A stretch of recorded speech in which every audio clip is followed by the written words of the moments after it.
Hukuman mati untuk koruptor, Prabowo ledakan bom kebijakan, pejabat panik.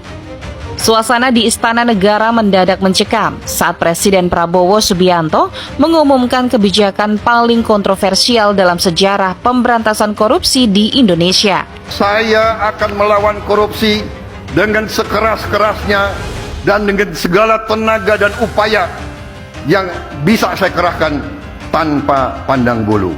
Dengan suara baritonnya yang tegas, ia menyatakan bahwa mulai hari ini siapapun yang terbukti mencuri uang negara bahkan hanya Rp1 akan menghadapi hukuman mati.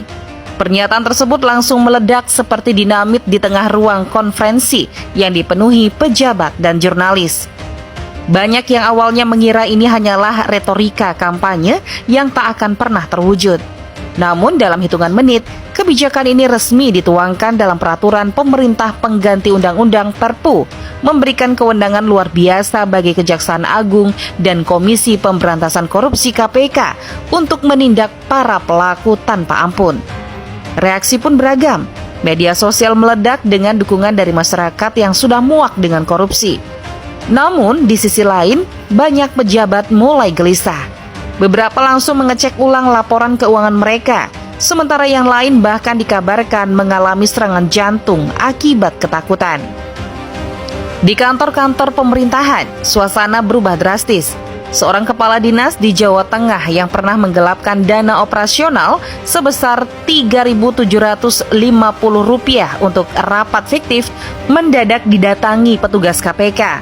Pejabat yang dulu menganggap uang kecil bukan masalah, kini justru bisa berakhir di hadapan regu tembak. Tak hanya di birokrasi, efek domino kebijakan ini mulai terasa di sektor usaha. Kontraktor mengeluh karena pejabat daerah kini terlalu takut menandatangani pencairan dana proyek.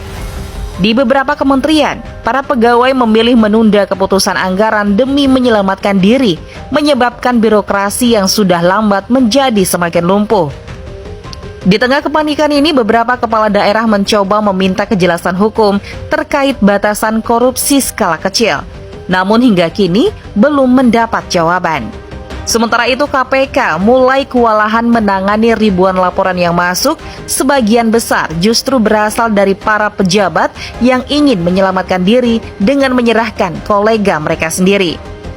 Indonesia kini memasuki babak baru dalam perang melawan korupsi. Namun, dengan kepanikan yang melumpuhkan pemerintahan dan ketakutan yang meluas di kalangan birokrat.